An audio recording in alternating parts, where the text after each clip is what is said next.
Mame fawo enko iyoko wamo atsena ye chairman wontumi asante mantam dwemto ne ma NPP wadi senseme yesese e woso nya 50 million Ghana cedi no eye bond bill wo hwenim senesa ebeka na eno no nipa bi ene woso nya wom na wota na chi lawyer ni ema chairman wontumi eye yewra Andy Apiakobi wo cheso monya nipa ba ko guso a epe afoforo aka ho na wo matumi akoba no bill jamra akowatwum ewo ho yenkɔ ne che na yenhwe sedia enoma etie Akowa mahai yoko ashe hanum sei ya ene chema wontumi oguso e wa hanum sei ana owoya na yaresabia national security yaresabia ho a oja yarehwe ene onyame pie mu e wa hanum sei na sede enra ebeto odwa ne lawyer emiete ase se omatumi anya bail di amano no se say di aka ne se bail conditions 50 million Ghana cedis no obetumi amiti assistance ontumi miti ya anope ye be pie mu wa ha the latest one abakra ne se ne lawyer Andy Apiakobi ni atwetwe nkomo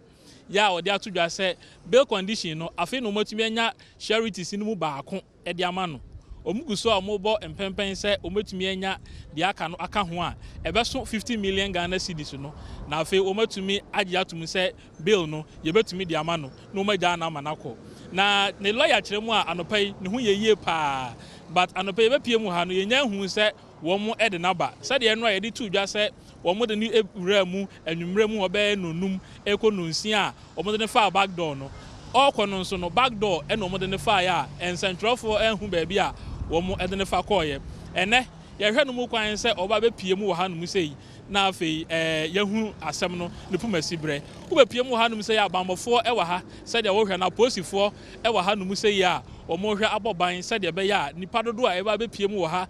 awiam ekwa nwumre mu ho no o metumi akontrol mo amanyoko na chitafo bi nso egu eye ka kwan achi wa ha e wo iyoko asoe ya omo nso hwe se ebre no so a omu nyina eba betai ekire na se chema wontumi ba omu betumi abeka ho na omu ne party mpanimfo apre se omu betumi ayi no amanakofie sa abra me no kasa ide ye sa aka asisu dua bio se